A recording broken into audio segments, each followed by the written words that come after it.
CMD గారు లేడు పర్మనెంట్గా, అట్లాగే డైరెక్టర్ ఫైనాన్స్ లేరు, ఇవాళ నిర్ణయాలు చేసేటటువంటి వాళ్ళు లేరు.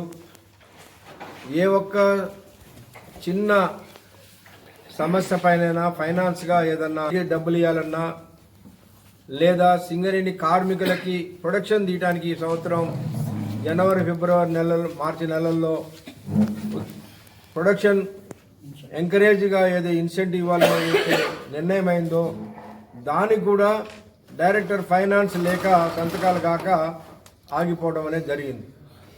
బహుశా సింగరేణి చరిత్రలో ఈ విధంగా ఎప్పుడు లేదు. ఇప్పుడు ఏదైతే టెంపరీగా ఒక సిఎండి గారికి ఇచ్చారో ఆయనకి ఇప్పటికే 3 బాధ్యతలు ఉన్నాయి గవర్నమెంట్లో. ట్రాన్స్కో సిఎండి, జెన్కో సిఎండి, అట్లనే డిప్యూటీ సీఎంకి పర్సనల్ సెక్రటరీగా ఉండటం వలన ఆయన సింగరేణిలో ఏ పని కూడా జరగడం లేదు. ఒక పక్కనేమో పర్సనల్ డిపార్ట్మెంట్ వాళ్ళు ఏదో కొత్తగా సర్క్యులర్లు ఇచ్చి కార్మికులని అనవసరంగా భయాందోళనకు గురి చేస్తూ ఉన్నారు. అదేవిధంగా సింగరేణికి రావాల్సినటువంటి 47,000 కోట్ల రూపాయలని గవర్నమెంట్ ఇవ్వటం లేదు. ఇక్కడ అడిగేటటువంటి యాజమాన్యం లేదు. యాజమాన్యంలో అధికారులు వాళ్ళ పదవులను కాపాడుకోవడానికే ఈ సింగరేణిని గవర్నమెంట్కి తాకట్టు పెట్టే పద్ధతి వచ్చింది. ఇది టీఆర్ఎస్ గవర్నమెంట్ ఈ రాష్ట్రంలో ఏర్పడటానికి ముందు ఏ గవర్నమెంట్ ఉన్నా, కాంగ్రెస్ గవర్నమెంట్ ఉన్నా, తెలుగుదేశం గవర్నమెంట్ ఉన్నా, ఎవరున్నా కూడా సింగరేణికి రావాల్సినటువంటి డబ్బులు ఎప్పుడు కూడా ₹1 ఆపలేదు. కానీ టీఆర్ఎస్ వచ్చిన తర్వాత వాళ్ళు ఈ విధంగా ఇవ్వకుండా ఆపడం, చివరికి టీఆర్ఎస్ గవర్నమెంట్ దిగిపోయే నాటికి 19,000 కోట్ల రూపాయలు గవర్నమెంట్ బాకీ ఉండిపోయింది. మరి ఆనాడు కాంగ్రెస్ వాళ్ళు సింగరేణికి అన్యాయం చేస్తుంది గవర్నమెంటు, ఈ డబ్బులు ఇవ్వకపోతే సింగరేణి మునిగిపోద్దని చెప్పిన కాంగ్రెస్ వాళ్ళు ఇప్పుడు 47,000 కోట్ల రూపాయలకి ఆ అప్పుని ఇంకా పెంచారు. అంటే ఇవాళ టీఆర్ఎస్ ఏలు పెడితే వీళ్ళు కాలు పెట్టిననే చందంలో ఇవాళ సింగరేణిని తయారు చేశారు. ఒక పక్కనేమో కొత్త మైన్స్ రావడం లేదు. టీఆర్ఎస్ గవర్నమెంట్ ఉన్నప్పుడు మనం ఏలమ పాటలో పాల్గొనొద్దు, మనకే ఇవ్వాలని చెప్పి సింగరేణిని కూడా టెండర్లో పాల్గొనకుండా చేసి 2 బావులని ఎల్లందు సత్తుపల్లినేమో ప్రైవేట్ వాళ్ళకి ఇప్పించే ఏర్పాటు చేశారు. మరి ఈ గవర్నమెంట్ వచ్చిన తర్వాత, మేము గుర్తింపు సంఘం వచ్చిన తర్వాత, మరి ఎట్లాగూ సెంట్రల్ గవర్నమెంట్ అయితే చట్టాన్ని మార్చదు, కనీసం మీరు పాల్గొనైనా సరే యాక్షన్లో పాల్గొనైనా మనకి రావాలని అంటే వీళ్ళు పాల్గొనడానికి సిద్ధమయ్యారు. అయితే కొన్ని ప్రైవేటు కంపెనీలు, ముఖ్యంగా ఏదైతే మరి కేంద్రంలో అధికార పార్టీకి అండగా ఉన్నటువంటి అదానీ గ్రూప్ కానీ, అదేవిధంగా మెగా కృష్ణారెడ్డి గ్రూప్ కానీ, ఏఎంఆర్ లాగా మేము వసూళ్లు చేయడంలో విఫలమైనవా?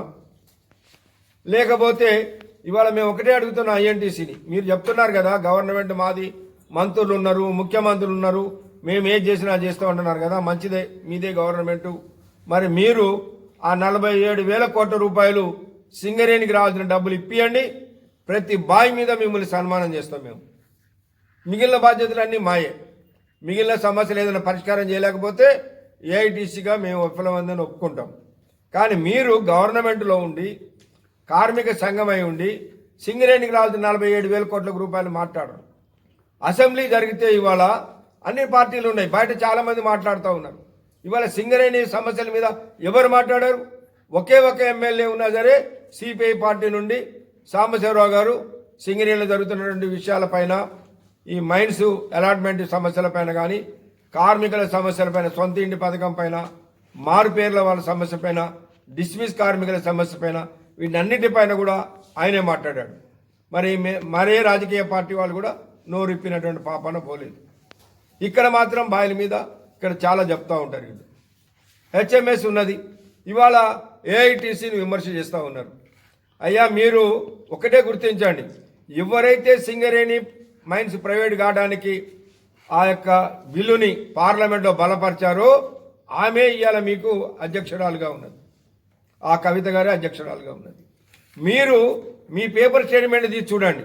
ఒక 3 సంవత్సరాల క్రితం 4 సంవత్సరాల క్రితం మీరే సింగరేణిలో కవిత గారి వల్ల అవినీతి జరుగుతూ ఉంది, రైటర్ల క్లర్క్ల అపాయింట్మెంట్లో కుంభకోణాలు జరిగింది, దీనిలో కవిత ఇది ఉందని రకరకాల స్టేట్మెంట్లు ఇచ్చారు మీరే.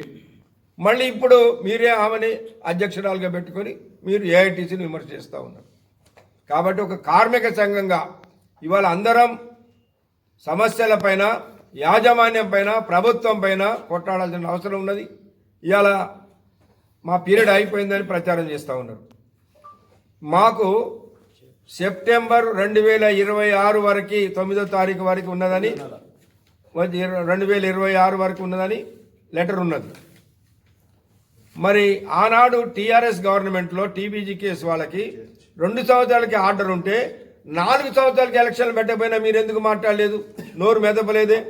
ఆనాడు ఎన్నికలు పెట్టాలని మేము కోర్టుకు పోతే మీరేమో పోయి సింగరేణి భవన్లో సింగరేణి యాజమాన్య పక్షాన్ని చేరారే ఎలక్షన్లు వద్దని.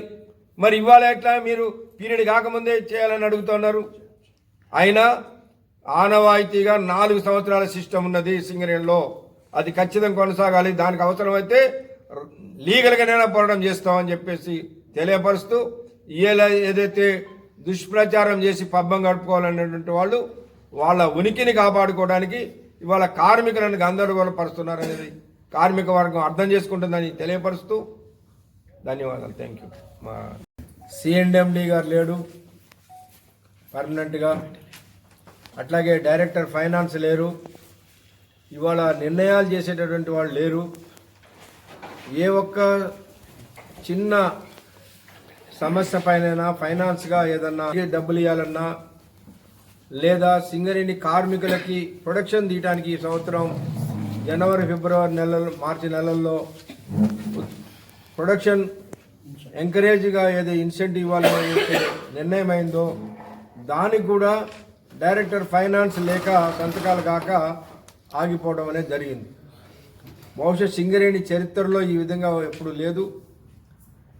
ఇప్పుడు ఏదైతే టెంపరీగా ఒక సిఎండి గారికి ఇచ్చారో ఆయనకి ఇప్పటికే 3 బాధ్యతలు ఉన్నాయి గవర్నమెంట్లో. ట్రాన్స్కో సిఎండి, జెన్కో సిఎండి, అట్లనే డిప్యూటీ సీఎంకి పర్సనల్ సెక్రటరీగా ఉండటం వలన ఆయన సింగరేణిలో ఏ పని కూడా జరగడం లేదు. ఒక పక్కనేమో పర్సనల్ డిపార్ట్మెంట్ వాళ్ళు ఏదో కొత్తగా సర్క్యులర్లు ఇచ్చి కార్మికులని అనవసరంగా భయాందోళనకు గురి చేస్తూ ఉన్నారు. అదేవిధంగా సింగరేణికి రావాల్సినటువంటి 47,000 కోట్ల రూపాయలని గవర్నమెంట్ ఇవ్వటం లేదు. ఇక్కడ అడిగేటటువంటి యాజమాన్యం లేదు. యాజమాన్యంలో అధికారులు వాళ్ళ పదవులను కాపాడుకోవడానికే ఈ సింగరేణిని గవర్నమెంట్కి తాకట్టు పెట్టే పద్ధతి వచ్చింది. ఇది టీఆర్ఎస్ గవర్నమెంట్ ఈ రాష్ట్రంలో ఏర్పడటానికి ముందు ఏ గవర్నమెంట్ ఉన్నా, కాంగ్రెస్ గవర్నమెంట్ ఉన్నా, తెలుగుదేశం గవర్నమెంట్ ఉన్నా, ఎవరున్నా కూడా సింగరేణికి రావాల్సినటువంటి డబ్బులు ఎప్పుడు కూడా ₹1 ఆపలేదు. కానీ టీఆర్ఎస్ వచ్చిన తర్వాత వాళ్ళు ఈ విధంగా ఇవ్వకుండా ఆపడం, చివరికి టీఆర్ఎస్ గవర్నమెంట్ దిగిపోయే నాటికి 19,000 కోట్ల రూపాయలు గవర్నమెంట్ బాకీ ఉండిపోయింది. మరి ఆనాడు కాంగ్రెస్ వాళ్ళు సింగరేణికి అన్యాయం చేస్తుంది గవర్నమెంటు, ఈ డబ్బులు ఇవ్వకపోతే సింగరేణి మునిగిపోద్దని చెప్పిన కాంగ్రెస్ వాళ్ళు ఇప్పుడు 47,000 కోట్ల రూపాయలకి ఆ అప్పుని ఇంకా పెంచారు. అంటే ఇవాళ టీఆర్ఎస్ ఏళ్ళు పెడితే వీళ్ళు కాలు పెట్టిన చందంలో ఇవాళ సింగరేణిని తయారు చేశారు. ఒక పక్కనేమో కొత్త మైన్స్ రావడం లేదు. టీఆర్ఎస్ గవర్నమెంట్ ఉన్నప్పుడు మనం ఏలమపాటలో పాల్గొనొద్దు, మనకే ఇవ్వాలని చెప్పి సింగరేణిని కూడా టెండర్లో పాల్గొనకుండా చేసి 2 బావులని ఎల్లందు, సత్తుపల్లినేమో ప్రైవేట్ వాళ్ళకి ఇప్పించే ఏర్పాటు చేశారు. మరి ఈ గవర్నమెంట్ వచ్చిన తర్వాత, మేము గుర్తింపు సంఘం వచ్చిన తర్వాత, మరి ఎట్లాగూ సెంట్రల్ గవర్నమెంట్ అయితే చట్టాన్ని మార్చదు, కనీసం మీరు పాల్గొనైనా సరే యాక్షన్లో పాల్గొనైనా మనకి రావాలని అంటే వీళ్ళు పాల్గొనడానికి సిద్ధమయ్యారు. అయితే కొన్ని ప్రైవేట్ కంపెనీలు, ముఖ్యంగా ఏదైతే మరి కేంద్రంలో అధికార పార్టీకి అండగా ఉన్నటువంటి అదానీ గ్రూప్ కానీ, అదేవిధంగా మెగా కృష్ణారెడ్డి గ్రూప్ కానీ, ఏఎంఆర్ గ్రూప్లో లాగా మేము వసూళ్లు చేయడంలో విఫలమైనవా?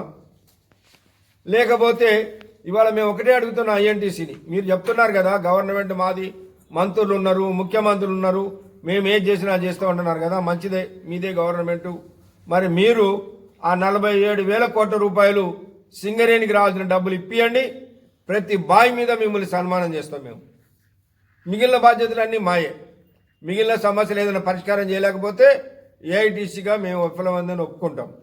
కానీ మీరు గవర్నమెంట్లో ఉండి కార్మిక సంఘమై ఉండి సింగరేణికి రావాల్సిన 47,000 కోట్ల రూపాయలు మాట్లాడరు. అసెంబ్లీ జరిగితే ఇవాళ అన్ని పార్టీలు ఉన్నాయి, బయట చాలామంది మాట్లాడుతూ ఉన్నారు. ఇవాళ సింగరేణి సమస్యల మీద ఎవరు మాట్లాడారు? ఒకే ఒక ఎమ్మెల్యే ఉన్నా సరే సిపిఐ పార్టీ నుండి సాంబశివరావు గారు సింగరేణిలో జరుగుతున్నటువంటి విషయాలపైన, ఈ మైన్స్ అలాట్మెంట్ సమస్యలపైన కానీ, కార్మికుల సమస్యలపైన, సొంత ఇంటి పథకం పైన, మారుపేర్ల వాళ్ళ సమస్య పైన, డిస్మిస్ కార్మికుల సమస్య పైన, వీటన్నిటిపైన కూడా ఆయనే మాట్లాడాడు. మరే రాజకీయ పార్టీ వాళ్ళు కూడా నోరిప్పినటువంటి పాపన పోలేదు. ఇక్కడ మాత్రం బాయిల మీద ఇక్కడ చాలా చెప్తూ ఉంటారు. వీళ్ళు హెచ్ఎంఎస్ ఉన్నది, ఇవాళ ఏఐటీసీని విమర్శ చేస్తూ ఉన్నారు. అయ్యా మీరు ఒకటే గుర్తించండి, ఎవరైతే సింగరేణి మైన్స్ ప్రైవేట్ కావడానికి ఆ యొక్క బిల్లుని పార్లమెంట్లో బలపరిచారో ఆమె ఇవాళ మీకు అధ్యక్షురాలుగా ఉన్నది, ఆ కవిత గారే అధ్యక్షురాలుగా ఉన్నది. మీరు మీ పేపర్ స్టేట్మెంట్ తీసి చూడండి. ఒక 3 సంవత్సరాల క్రితం 4 సంవత్సరాల క్రితం మీరే సింగరేణిలో కవిత గారి వల్ల అవినీతి జరుగుతూ ఉంది, రైటర్ల క్లర్క్ల అపాయింట్మెంట్లో కుంభకోణాలు జరిగింది, దీనిలో కవిత ఇది ఉందని రకరకాల స్టేట్మెంట్లు ఇచ్చారు మీరే. మళ్ళీ ఇప్పుడు మీరే ఆమెని అధ్యక్షురాలుగా పెట్టుకొని మీరు ఏఐటీసీని విమర్శ చేస్తూ ఉన్నారు. కాబట్టి ఒక కార్మిక సంఘంగా ఇవాళ అందరం సమస్యలపైన, యాజమాన్యం పైన, ప్రభుత్వం పైన కొట్టాడాల్సిన అవసరం ఉన్నది. ఇవాళ మా పీరియడ్ అయిపోయిందని ప్రచారం చేస్తూ ఉన్నారు. మాకు సెప్టెంబర్ 2026 వరకు 9వ తారీఖు వరకు ఉన్నదని, 2026 వరకు ఉన్నదని లెటర్ ఉన్నది. మరి ఆనాడు టీఆర్ఎస్ గవర్నమెంట్లో టీబీజీ కేసు వాళ్ళకి 2 సంవత్సరాలకి ఆర్డర్ ఉంటే 4 సంవత్సరాలకి ఎలక్షన్లు పెట్టకపోయినా మీరు ఎందుకు మాట్లాడలేదు? నోరు మెదపలేదే. ఆనాడు ఎన్నికలు పెట్టాలని మేము కోర్టుకు పోతే మీరేమో పోయి సింగరేణి భవన్లో సింగరేణి యాజమాన్య పక్షాన్ని చేరారే ఎలక్షన్లు వద్దని. మరి ఇవాళ ఎట్లా మీరు పీరియడ్ కాకముందే చేయాలని అడుగుతున్నారు? అయినా ఆనవాయితీగా 4 సంవత్సరాల సిస్టమ్ ఉన్నది సింగరేణిలో, అది ఖచ్చితంగా కొనసాగాలి. దానికి అవసరమైతే లీగల్గానైనా పోరాటం చేస్తామని చెప్పేసి తెలియపరుస్తూ, ఏదైతే దుష్ప్రచారం చేసి పబ్బం గడుపుకోవాలనేటువంటి వాళ్ళు వాళ్ళ ఉనికిని కాపాడుకోవడానికి ఇవాళ కార్మికులను గందరగోళపరుస్తున్నారనేది కార్మిక వర్గం అర్థం చేసుకుంటుందని తెలియపరుస్తూ ధన్యవాదాలు. Thank you.